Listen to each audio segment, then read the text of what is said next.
Welcome to What's Next. Tonight we are celebrating our military, and I have a quote for you. Our flag does not fly because the wind moves it. It flies with the last breath of each soldier who died protecting it. It's not known who gave us that quote, but it perfectly fits our topic tonight. David Larson, founder of flagsforfallenmilitary.org, is my guest, and to share more about this unique venture which honors our military. Thank you so much for joining us. Thank you. I appreciate you. How did this get started?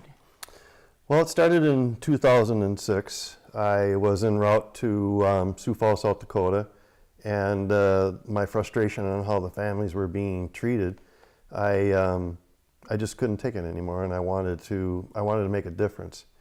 Ironically, at the same time, our oldest daughter just graduated from high school and was off to college.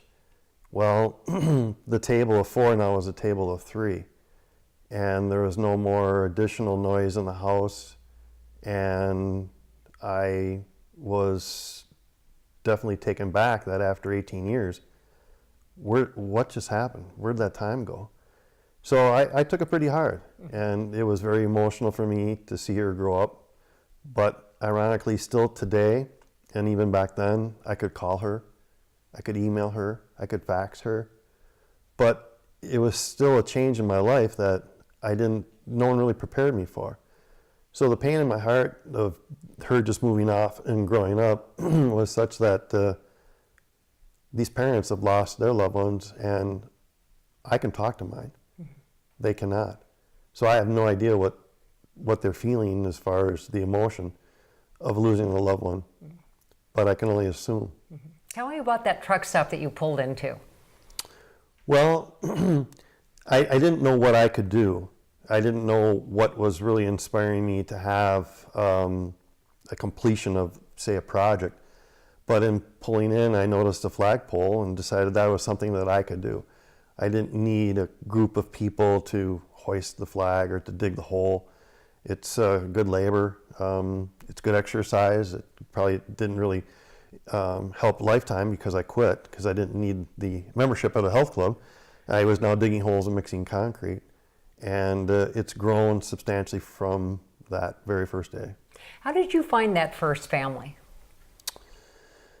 I used a lot of social media. I spent a lot of time on the internet, and ironically, you can read a tremendous amount about our fallen heroes. But what I wasn't unable to find was where are the parents located. So I networked through some old colleagues that had helped me in other previous times on other volunteer foundation projects that I worked on.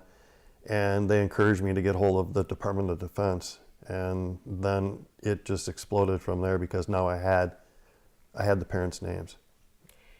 At this point, how many families have you served? Well, we're well on our way to 600 now across the nation that will have either been supplied a pole or we've installed it for them. And we have pictures of that flag installation. So tell me a little bit about, you come across an interesting dilemma because you want to make this personal, private, but also kind of public. You want the public to know what you're doing, but you're very, very sensitive of how you deal with the family. So describe to me how the families come to you, how you go to the families, and how you keep this private if they need it private. Well, on our website, we have all the information there. The forms to fill out for a request of a poll, to the volunteer agreements that are all there, and it's very user-friendly. It's non-evasive. We're not asking for personal information. We're just asking for permission. And once we obtain permission, we do a quick analysis to make certain that we have the proper information, the address, etc. And then we also allow the families to decide whether they want to make it a public event or if they want to make it a private event. If they so choose to allow us to use social media to talk about the event, they also have every right to do their own social media. A tremendous amount of people today have their own Twitter or Facebook accounts. And we definitely encourage involvement with families and friends and someone that made a difference to their son, daughter, husband, or wife, but that doesn't stop the request from being fulfilled.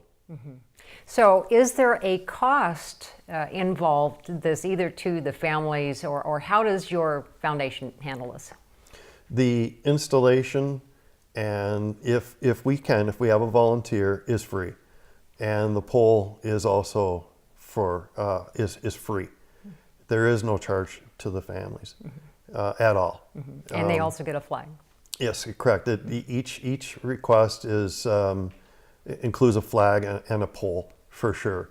Again, the installations are subject to having a volunteer in that given area that will do it. Of course, now you're looking for volunteers all across the United States, and we have a picture of a family group, actually several family groups, that came together as part of an installation gathering. But how will people find out about this for either their loved ones or how they can help in their particular state? Well, on our website, we also have a screen that identifies the open states that we're looking for volunteers in. So you can go there, and if you so desire, you can fill out the volunteer agreement and the code of ethics agreement and mail it, email it, or fax it back to us, and we will process that, get in contact with you. We have all the directions that you would need in order to install the pole, the material that you would need in order to install the pole, the tools that you would need in order to install the poles, and merely then just sit back and wait for a request to come in. And then we get you involved after we've received a request from a family and allow you to connect with the family and introduce you to the family so that you can set up the time and the date and the location for the installation. Are you a little backlogged with some of your requests? From the standpoint of not having volunteers in every state, yes. Okay. Yes, we are. There are over 1.3 million men and women that have served our military and died in action.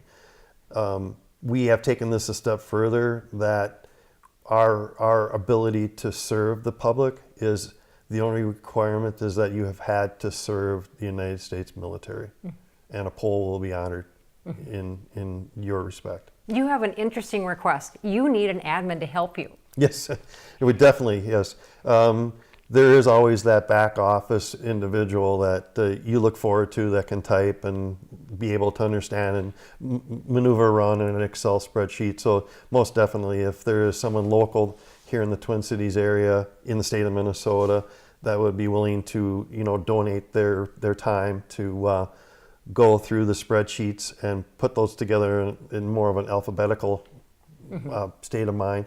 We'd greatly appreciate that from the public. Because when you go to your website, you actually see the names of the families that you've served. And again, that comes under some of them give you permission to use their names, some of them want quiet. So of all the 600, not all 600 are identified on your website because some of them have decided to remain private. That is correct. And then also, we have not had the ability to update 2018 of roughly 30 to 50 that we've done so far this year. So we're working on it, but we're an all-volunteer group. There is no employees, there's no paid individuals. So as much as you like to pressure someone like, get in there and get that done, you rely on them as volunteers to donate their time, do it at their leisure, no pressure. Thank you, we appreciate it. And most importantly, it means so much to the families. I can tell. If somebody wants to donate, maybe they can't give up their time, but they want to donate, how do they do that? Well, we have a donate button on our website. They can donate there. They can discreetly seek us out also relative to our address is on our website. They can mail a check to our P.O. box.